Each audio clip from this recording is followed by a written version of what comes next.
My nose is going to itch so much. Good afternoon, and welcome to today's Coronavirus Town Hall, a series of question and answer sessions during the pandemic with newsmakers here in Louisiana. Our guest today is LSU Athletic Director Scott Woodward. Scott, thank you very much for joining us. Thanks for having me, Scott. And I'm advocate sports columnist Scott Rabelais. We want to thank our sponsor for this town hall, LSU Athletics. Supports for live events like these and all other coronavirus coverage that's made free of charge is made possible that way to you, our subscribers, and to anyone who just needs the information. If you are not a subscriber, please join us today at theadvocate.com/subscribe. It's only $2.32 per week. We'd appreciate you joining us. Scott, welcome. We want to talk, of course, about this coming football season. That's very important. We have a lot of questions. I have some questions. We have some questions that people have sent in to our website. But first, I want to ask you for your thoughts on the protests surrounding the George Floyd situation. Your name was added to a letter from LSU administrators emphasizing a commitment to inclusion and diversity. You've had coaches and student athletes who have issued statements. Former student athletes like Skylar Mays taking part in peaceful protests. There was a protest march through downtown to the state capitol last week. Just your thoughts on where do we go from here and try to heal these wounds and try to move forward as a community? Yeah, it's great, and it's. I'm going to talk to it from two perspectives. One's personal and one's professional as athletic director, and they can be one and the same, I guess. But for me personally, it's appalling what went on in Minnesota and what's gone on in our nation for far too long, and we have to be sensitive to what's going on out there and practice what we're doing with actions and not hollow words, in my opinion. And I know right now our student athletes, especially our African-American student athletes, are very troubled by this and they're hurting. And I just want to be there for them like we always are and support them in what's going on and how we're doing it. Our coaching staff's doing it. I'm reaching out to various teams. I spoke to the women's basketball team yesterday. I've spoken to the football team individually, and will continue to do so. But the most important thing we can do is really, Scott, is just have empathy and compassion. Because as white males, we have no idea what our African American brethren are going through right now and what they've lived and how they've lived these lives. And so, in a very somber way, I want to be proactive and positive about it, but also know that they're hurting right now, and we just need to be sensitive to those things. Very well said, Scott. Thank you. On to football season, which I know is on everyone's mind as well right now during this time, has been for a long time. As we sit here on June 4th, LSU's season opener with Texas San Antonio is scheduled to be 3 months and 1 day from now in Tiger Stadium.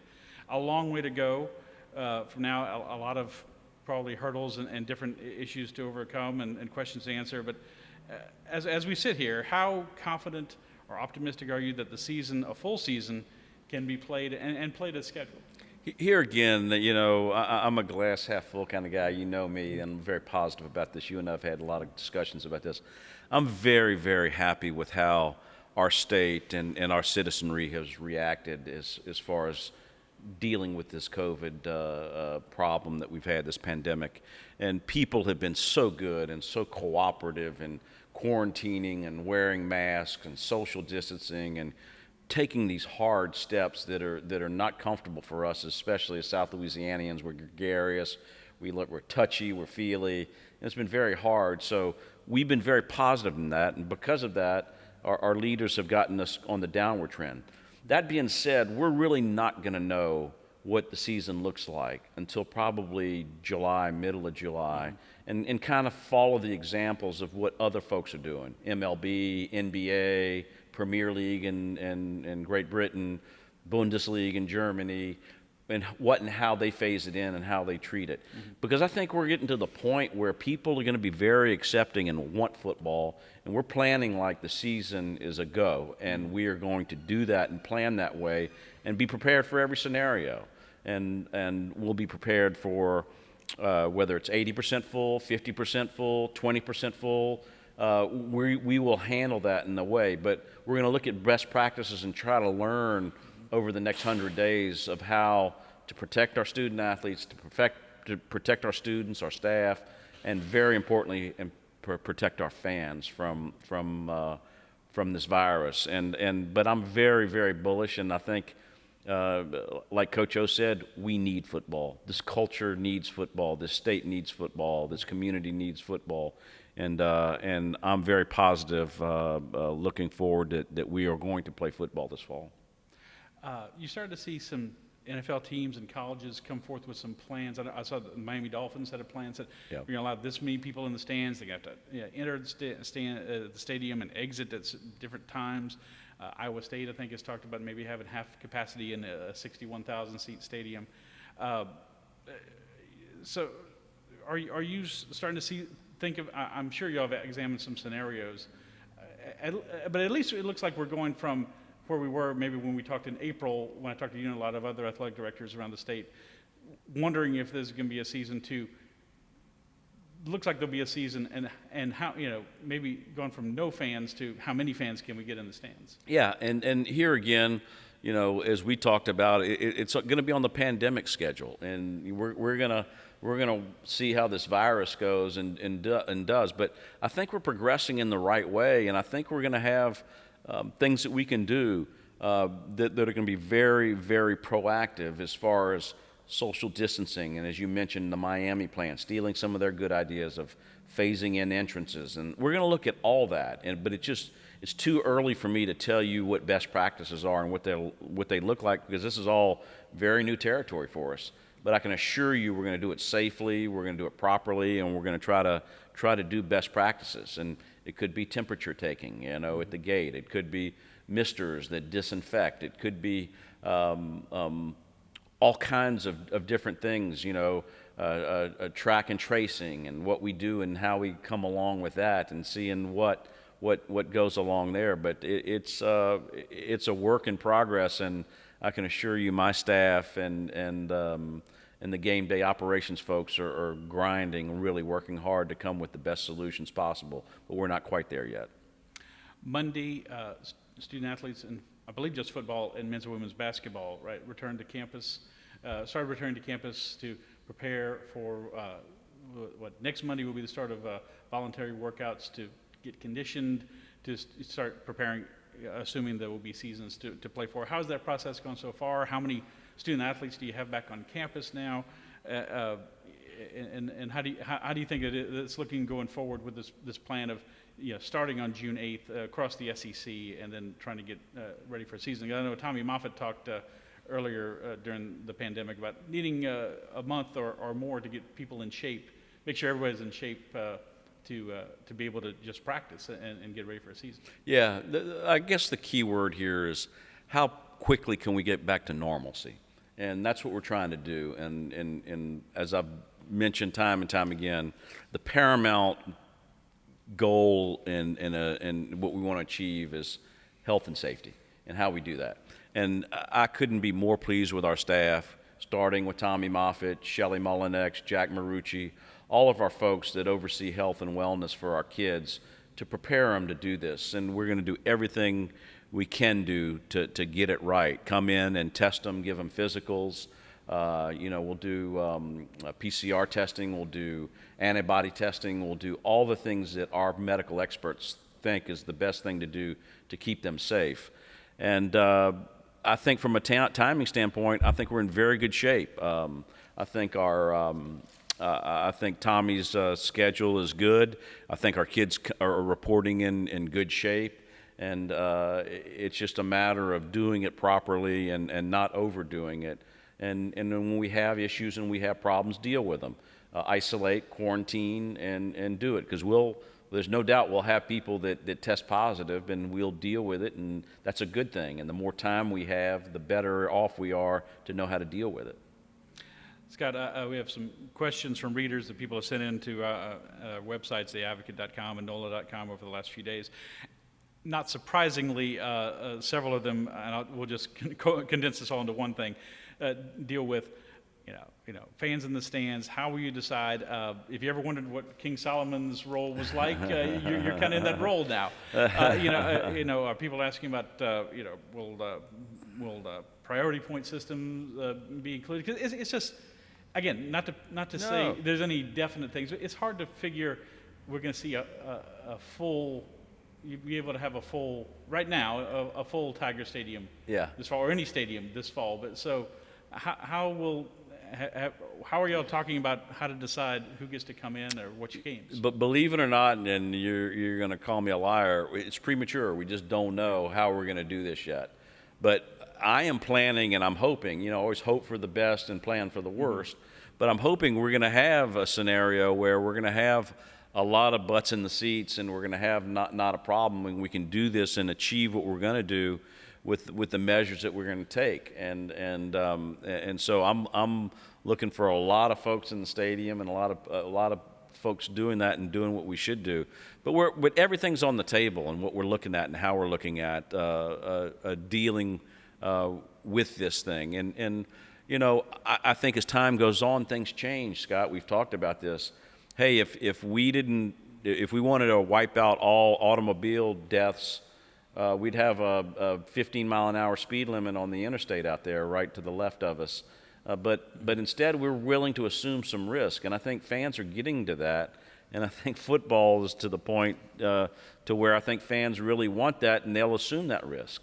And I always tell people, whether it's my parents or people at risk, be careful. And should my parents go to the football game? Heck no.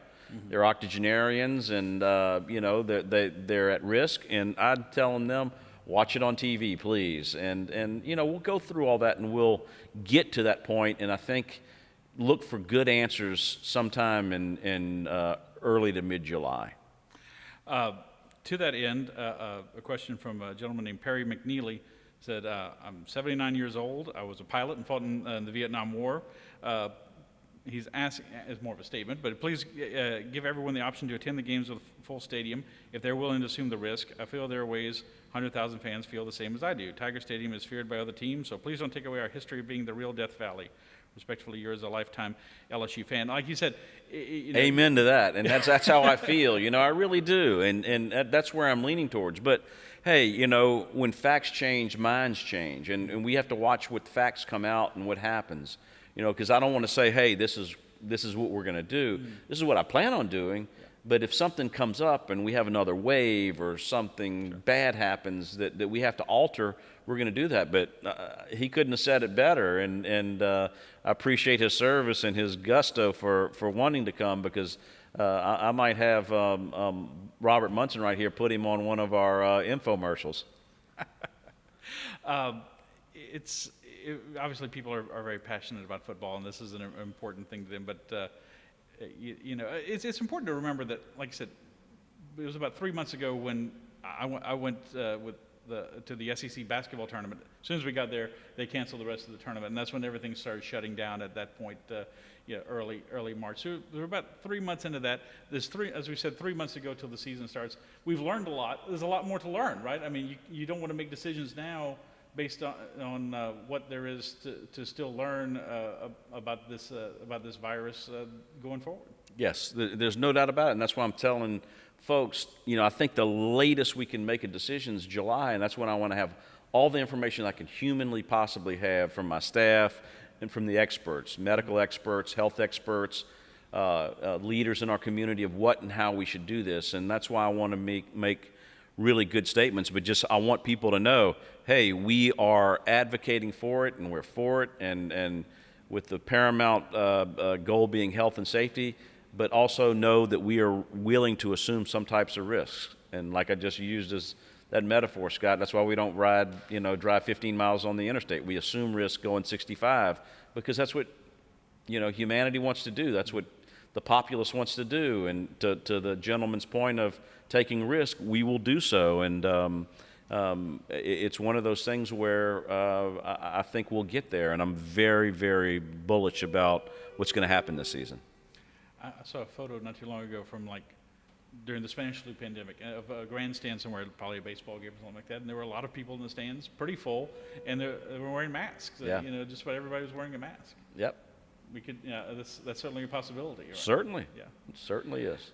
How are you dealing with the financial impact of this? I mean, everyone's feeling it. And it's, I talked to athletic directors in April. Everybody was talking about 10, 20, 30% budget cuts. Obviously, you have some money set aside, for the proverbial rainy day, and this certainly qualifies.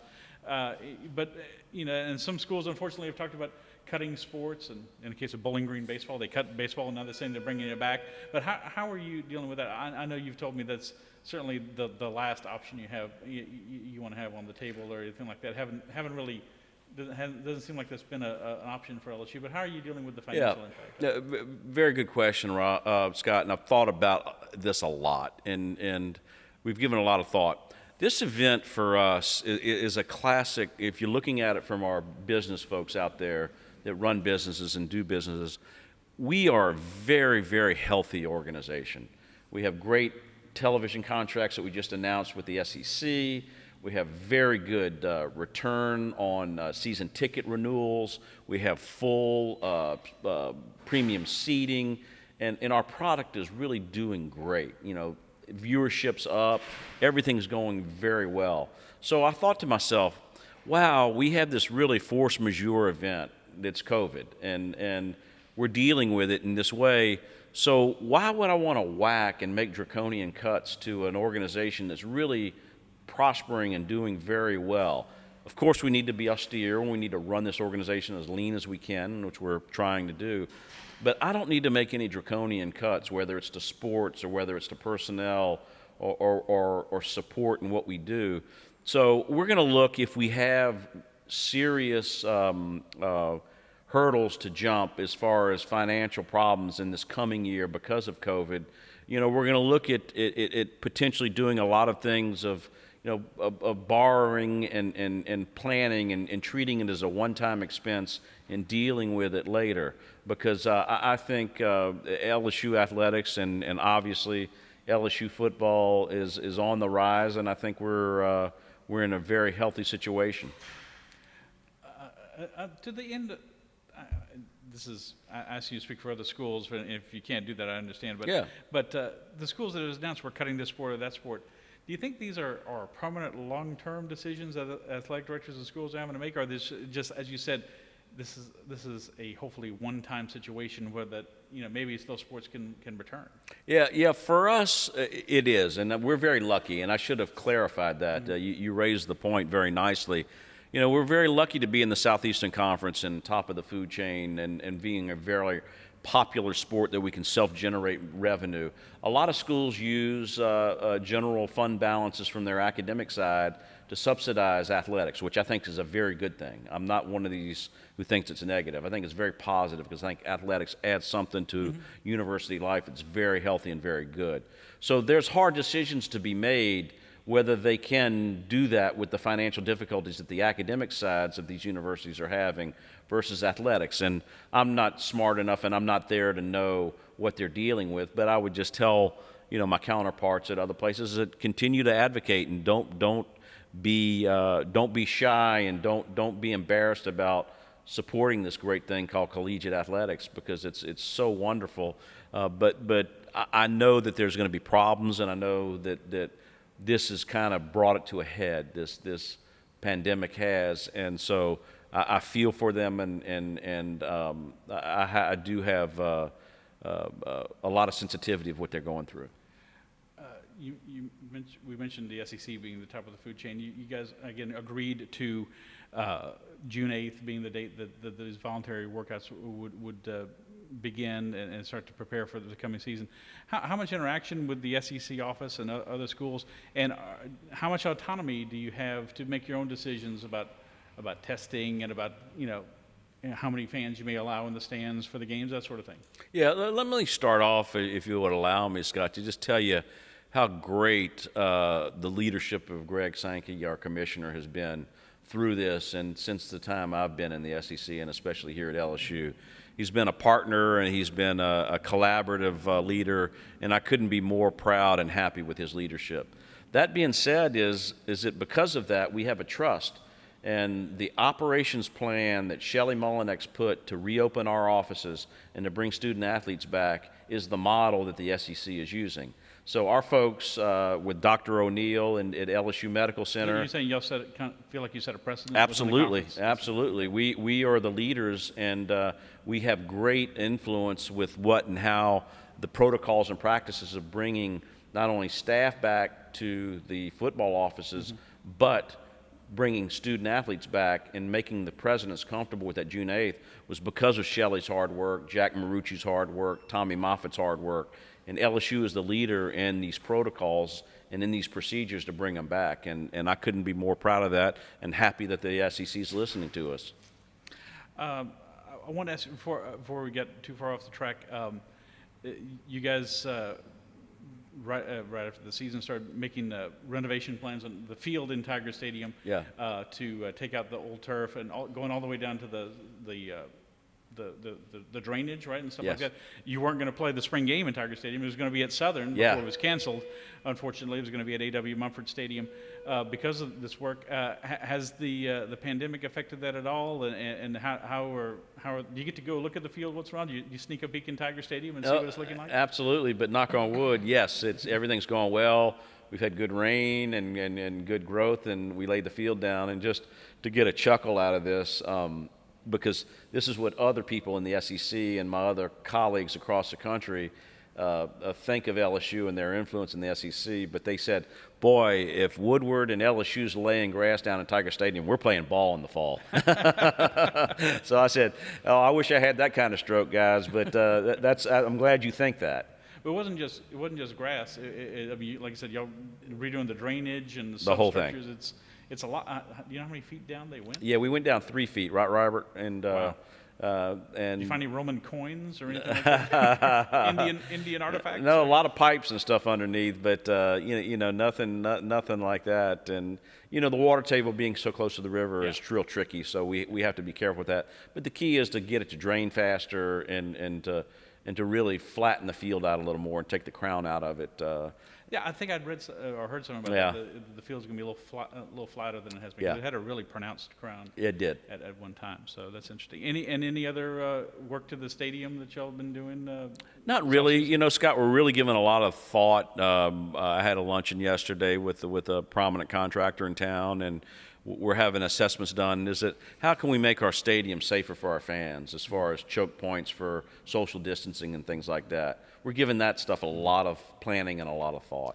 Because it is, in a lot of respects, a very old facility. Yeah. I mean, parts of Tiger Stadium were built in 1924. The North End was built it was a WPA project during the Great Depression. I mean, it's some of these things that weren't thought of when it was built. Exactly right. Yeah. And so we're trying to do that and think about the best way we can do things with our new normal. Again, touching on something that we spoke about in April and talking to the other athletic directors, you had situations, people have known how to deal with, like when Hurricane Katrina happened and LSU had to move the game to Arizona State to open the season and things got shifted around, or after 9/11, things that affected the season for 1 or 2 weeks. People can say, oh, I can draw on that experience or that response or something like that. But the flooding in 2016, or the flooding in South Carolina when you had to move that, LSU had to move that game with South Carolina here. They come here to Tiger Stadium in November. But there's no playbook for this. I mean, whatever they did in 1918, I don't imagine anybody left any instructions lying around from the Spanish flu. So just trying to feel your way and figure things out on the fly. What has that been like? Yeah, it's been challenging, but for me, it's been intellectually stimulating.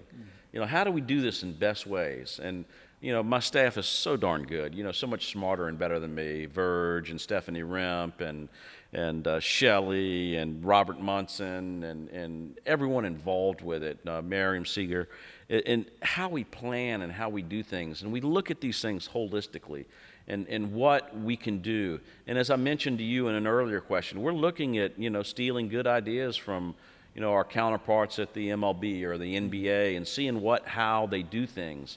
And because we don't have all the answers and we just don't know what works. But we are going to do it, and we're going to not be cheap when it comes to protecting our fans and protecting our student athletes from this pandemic. And so, it's always something new, and we're always hearing something new, whether it's a new product or a new theory on dealing with something. And I ask anyone out there who's a vendor listening, don't send anything to me, please. Send it to Dan Gaston, our wonderful game day operations and facilities guy. He's all ears and willing to listen. But we're really thinking about how we're doing this, and we've got everything on the table, and we're all ears right now when it comes to that. How is the pandemic, and I was speaking to Robert before we started, that you guys are not in your offices yet at LSU. How's this made it more difficult to try to plan? It seems like everything's taking longer to do, but you have such a compressed timetable with this hard and fast deadline on an approaching football season. Yeah, it's been a very busy April and May, and it's for us. It's all getting used to now, just like doing things on Zoom and doing things on teleconferencing on the phone, and we've gotten used to it, and we've gotten efficient at doing it. And what I found is that with what's going on, we're actually working harder and working into the night. I think Robert and I were texting and talking till 9 or 10 last night, and that's not normal in June at LSU. So it's new, and I hate to say it, it's like a cliche over and over again. It's the new normal. It's what we're dealing with, and but we're doing it efficiently. And I think we've kept our staff safe, and we've kept our student athletes informed and safe, and I think it's working. But I'm ready for some human action. I'm ready to see people. And thank goodness for football operations for me, because I'm there every day, and I get to see Coach O and the staff, and this week watching the kids trickle in to do their testing. It's been really fun and really rewarding for me.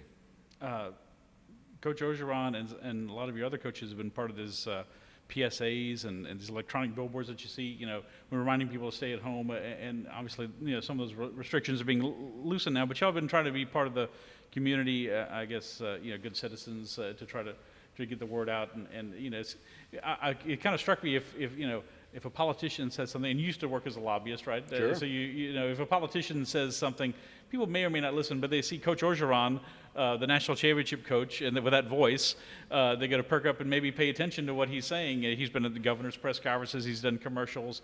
I've seen him on national news networks. It's just talking about that. Just trying to get the word out and trying to help the community as a member of the community. People can relate to Coach O, and he has a national persona and a national presence now.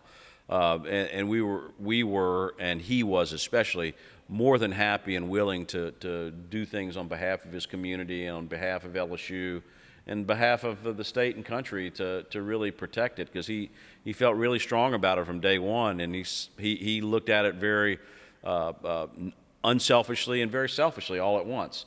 And the unselfish way is like, hey, we need to do this as a country. And selfishly, hey, the faster we deal with this thing, the sooner we can get back to normal and playing football. And that's what he wanted, and that was always our conversations in that. And he's been fabulous, and all of our coaches have, and our staff has, and all of our partners have been, Scott. And I failed to mention this at the beginning because I know you wanted to get going with these questions, but the Advocate and Lamar Advertising and all of our folks in this community have been nothing but supportive, and that's how I view these things. They're symbiotic partnerships that we have now, and we need each other to be successful for the greater good of this wonderful community that we live in. And O's all about that, and so am I, and we just appreciate everything you guys do and everything that our fan base has done and doing it and getting it out, because I think, at the end of the day, as horrible as this thing has been, and we've had, people that have had this nasty disease and people that have died from it, friends that we know, but in the end we'll come out stronger from this thing because of that, because of this love and because of this community and because of this partnerships that we have. So here again, this is all about who we are as Louisianians and South Louisianians. And here again, I want the advocate folks to know how much we appreciate you and how much we thank you. Well, we appreciate that very much. I know usually where I sit in the press box, the athletic director's booth is next to me, but you're not usually there. You're usually there on the sidelines. You're very big into football and everything. This has been coming off a national championship. Obviously, LSU's brand has just been out there. National championship, Heisman Trophy win for Joe Burrow. The NFL draft was coming like an infomercial for LSU football, really. But it's maybe the one downside of this has been, the NCAA has had such moratoriums on recruiting, no summer camps for recruits on campus where coaches bring players in to evaluate them. They can't go visit them. They're doing things on Zoom. Now LSU's getting commitments, and other schools are as well. But it's difficult. Has that been one of the disappointing things? Not the biggest, but one of the things is like it's been hard to maximize that. And how have y'all tried to make the best of it? Yeah, that's a great question, because you can look at it both ways. Yeah, you had this very magical year that we had this past season where it just went right, and you want to share it and show it to everyone and get the maximum feel for this thing. But two things. First is that everyone's dealing with it. Right. And so everyone's in the same bucket. And then I mentioned to O the other day when he was doing his power hours, that are famous now, talking to recruits, and he says, Scott, he goes, I may not be able to get them here this summer, but hey, it's not a bad thing for them to see Tiger Stadium in the fall, and that's something that there's nothing like it, and we don't have to brag about it because everyone else does it for us. Third parties do it for us. How special Tiger Stadium is, and so all of our commits that are going to come in, and the ones that are not committed are going to see something very, very special for the first time, and it hopefully awes them, and like it did us when we were there for the first time, and I think it will, and I think we'll have a very, very strong recruiting class to continue that ascendancy to great talent. When was your first LSU football game? My God, I was so young, I probably don't even remember. I remember going when Burt Jones was playing. Yeah. 5 or 6 years old. Yep. I sold peanuts there illegally because I was too young to do it, at 9 or 10, and I did it then and just had a ball. But Burt Jones, absolutely. My first really recollection of it was really that when Buddy Lee and Andy Hamilton and Tommy Casanova were starring there, and that's when I started kind of hanging around LSU campus, and I got to know a basketball player named Collis Temple when I was a kid, about 10 years old. I saw Collis at lunch the other day at Louis. Yeah. He's out there. A couple of, going back to some of the reader questions, a couple of questions that interest me. This never really completely goes away, referring to LSU playing Tulane. Obviously, the schools don't play much anymore. They played infrequently over the last 20, 25 years. I don't think, not that I know of, any games that are scheduled right now. Any thoughts on playing Tulane, and then we'll get into another question about in-state scheduling after that. Sure. There is frankly we would love to play Tulane, but they're looking more for a home and home, and it just doesn't make sense for us to do in-state. Like home in Turchin Stadium, yeah, not the Superdome. Okay. Right, and so playing one-offs, we're all ears to, and here I'm stepping into my deputy Verge Osbury's world that he knows much better than I do, and he knows the historical leanings of it. But we play them in other sports and want to continue to do that, and want to continue to be a good state partner in what we do and how we do it. With the announcement of playing Southern and Grambling, we're going to have played everyone in state, including Tulane, and we want to continue to do that. And I think here again in this new normal, it's going to make sense to start doing these things and playing closer to home. So we're all ears to opening it up, and hopefully we'll get some things done. But it has to make sense for LSU. Right. And speaking of, I was leading to my next question.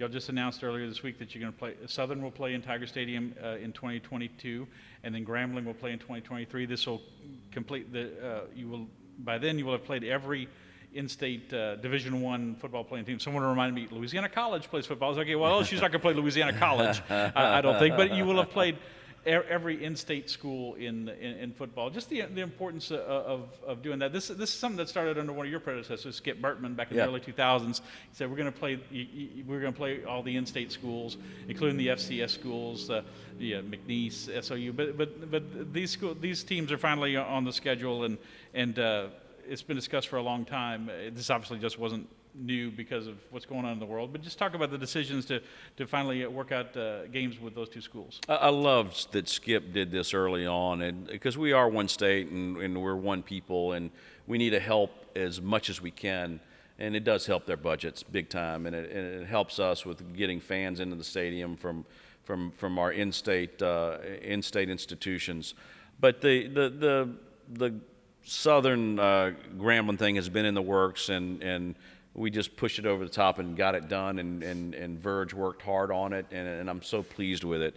You know, these great fan bases coming here and sharing with us their traditions, and hopefully we'll have some joint tailgating and some real fun stuff. And you know, I tell our band, you better step it up, because better bring the A game, because they're coming. Yes. The Human Jukebox can rock it, and I'm looking really forward to doing that. And it's just one of these things where it's just win for everyone, and I'm couldn't be more happy about it.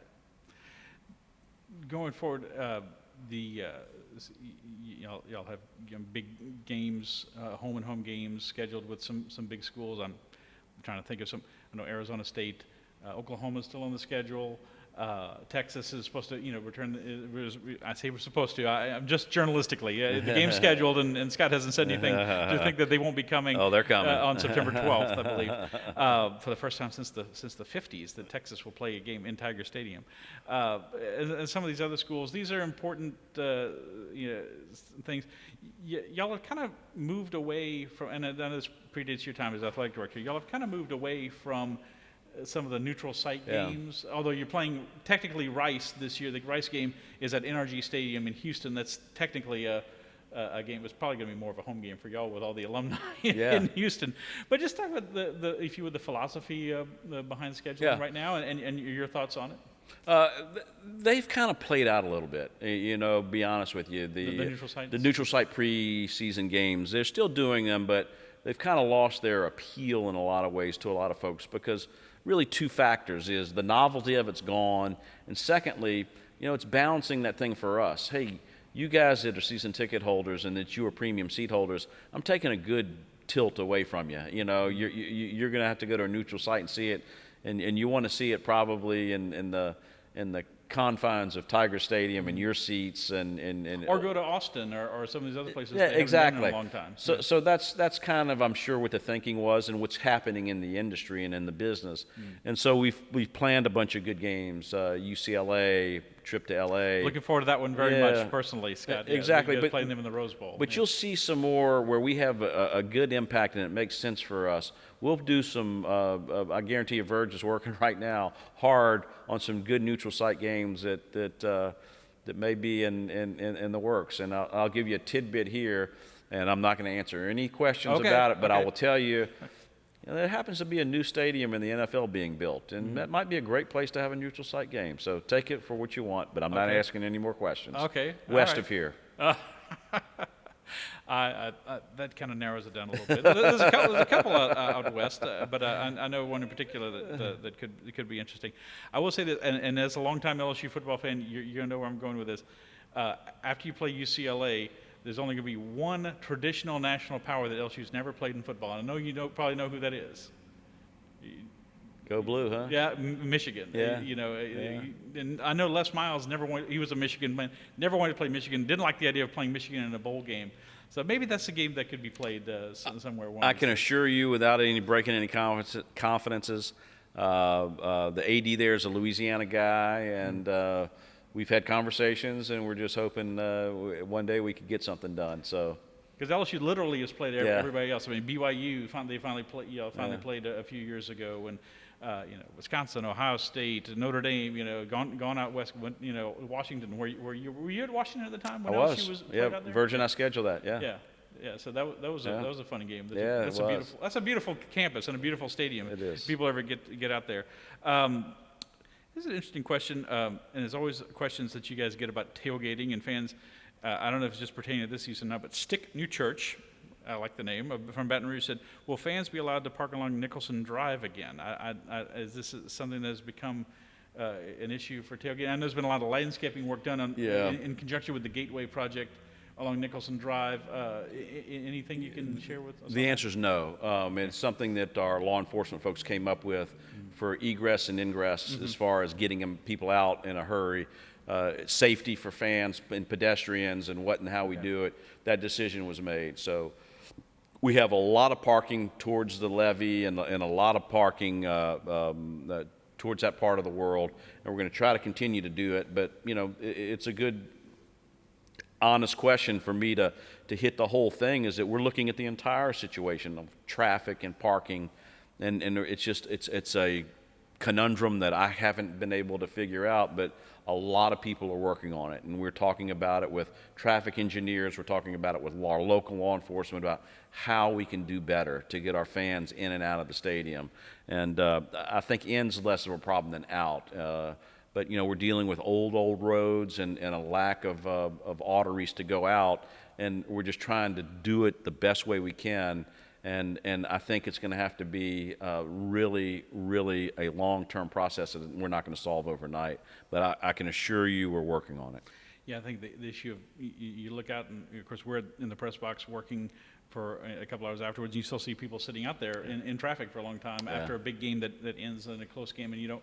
Everybody wants that to change, obviously. But, yes. But you have such limited access on that campus. It's hard. It's hard. You got the river blocking you on one side, and then the interstate and arteries not doing that, and then out to the east you have to go through campus, and it's difficult.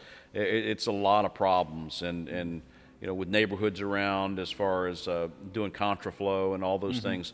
Everything has a action and a reaction. Yeah. And we want to be good neighbors, and we want to be good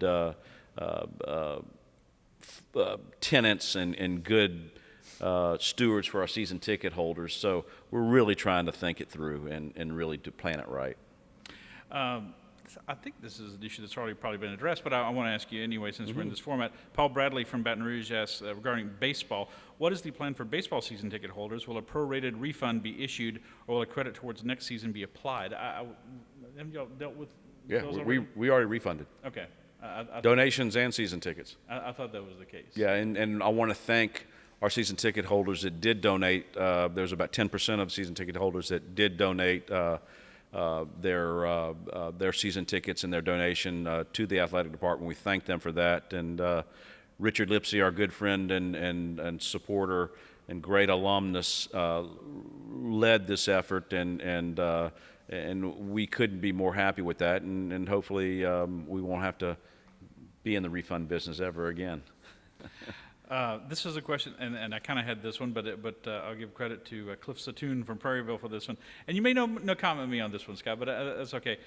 Many people have noticed 2 concrete stands being constructed next to the 3 national championship plaques outside Tiger Stadium. Will you be honoring the 1908 team along with the 2019 team? I don't think so. And I was asked that question, and I found out the answer to that when a couple weeks ago someone was walking out there, and I said, no. They're actually preparing for the next national championship. Okay. I thought that might be the case. Yeah. Yeah. People may or may not know, LSU's, I know Scott knows, LSU's first national championship team that's actually recognized by the NCAA was 1908. They went 10-0 with the great Doc Fenton played for that team and everything. But you guys have chosen, and of course this long predates even when you were an LSU student. LSU has traditionally just recognized its wire service national championship since the 1936 when the AP poll started.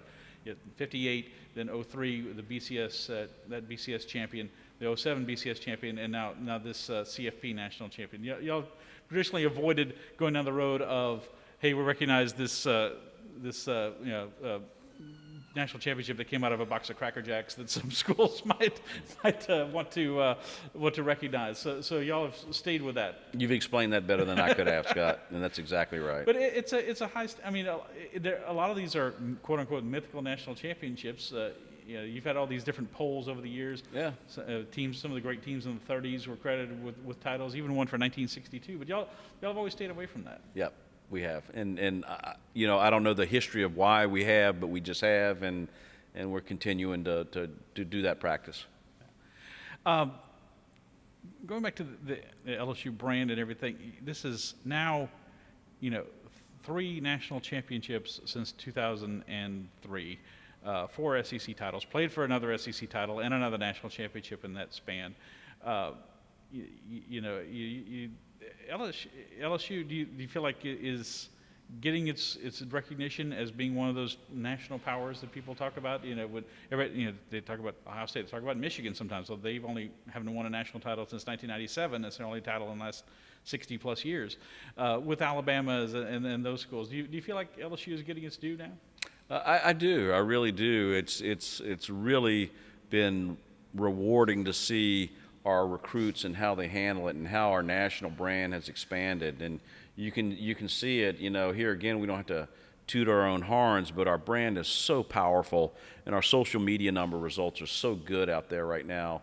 And it's affecting campus positively. Admissions are way up, and it's having an effect across the country. And O's persona and where he's taken the program has expanded the recruiting base. And you're seeing, hey, last season we got 4 studs out of Georgia and a couple kids out of California, have a couple commits out of California.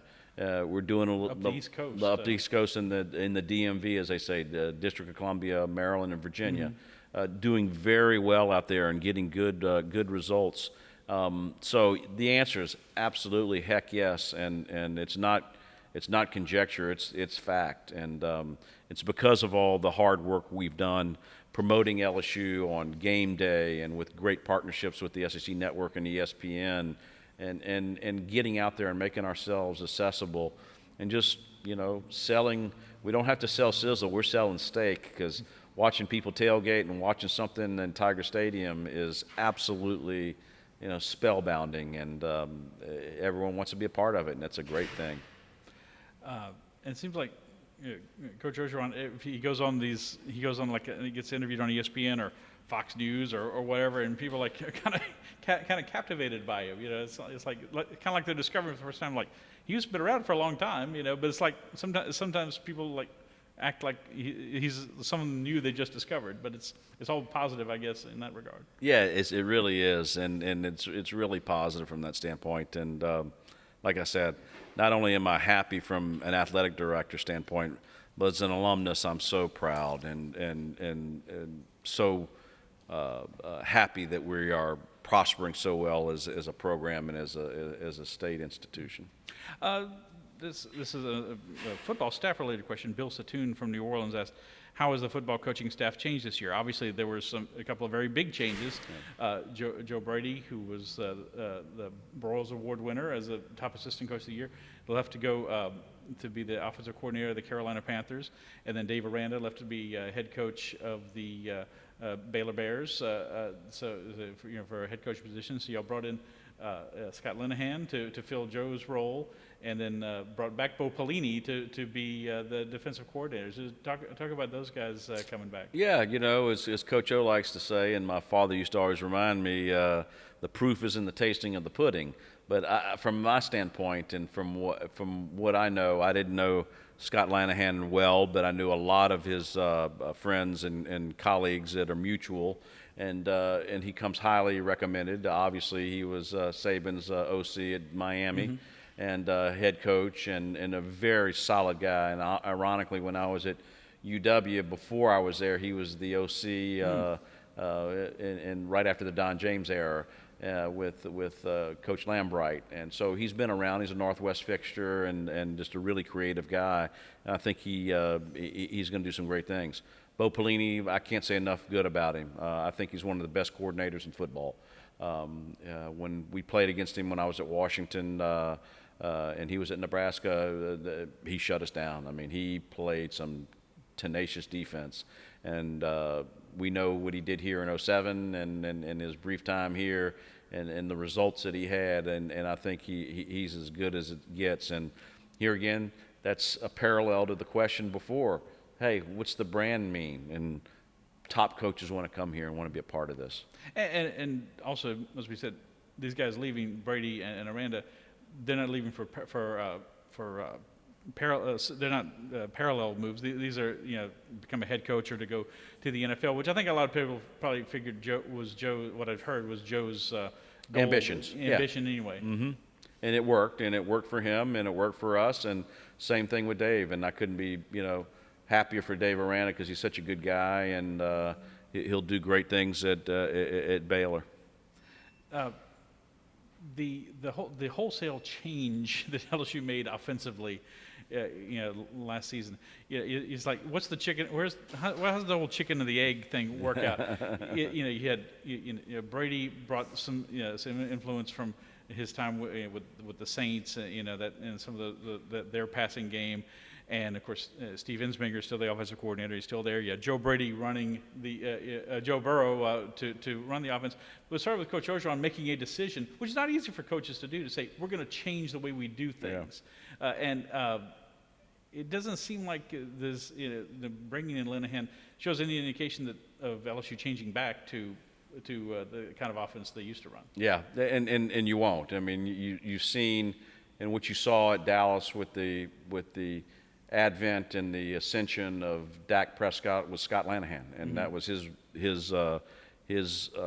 good work doing that there. And so I just think you'll see a continuation and of that transformation of what we are. And I'm going to tell you, like Jarvis and Odell and all those guys that sat there that thought they were underutilized when we were grounding and pounding, saying, "Damn, I wish I had this offense." And I said, "I feel your pain, brother." Leonard Fournette said that. Exactly, I think, yeah. exactly. Yeah. So a lot of them did, because he would have liked to caught some passes like Clyde did. But it's a good thing, and we don't look back and say, "Oh, what if?" But I want to look forward to the future, and just, boy, it's bright, and I really love this group of kids coming back.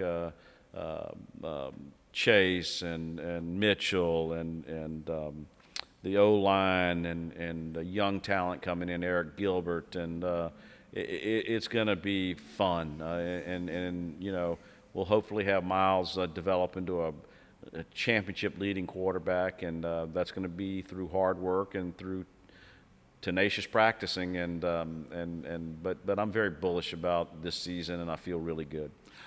What is your message to LSU fans, though, in terms of the good news? The great thing is you had this season that was arguably the best season ever in college football. Yeah. 7 top 10 teams, the preseason top 4. I mean, you couldn't say that LSU didn't beat a lot of good teams. To go 15-0. You want to have high expectations, but you want to be somewhat realistic as well. You had 14 players drafted taken in the draft, and other guys left who became free agents, and this big turnover, a couple of changes on the coaching staff. Not to say I don't expect LSU football is just going to fall off the map, but repeating that is a little bit of a daunting task. Yeah, it's a balance, and we still have high expectations, and we still have championship goals of what and how we want to do this. But yeah, hang with us. We are going to have off years. We are going to be 9-3 or at times, and it's going to happen. And we're hopefully that we're undefeated every year, and that's what we shoot for. But swing with us and look at us hard, and just know that our kids are going to compete hard. They're going to fight. And we're not going to hopefully get blown out, that we're just going to play it. But these things take a lot of breaks, and we caught a lot of breaks this year.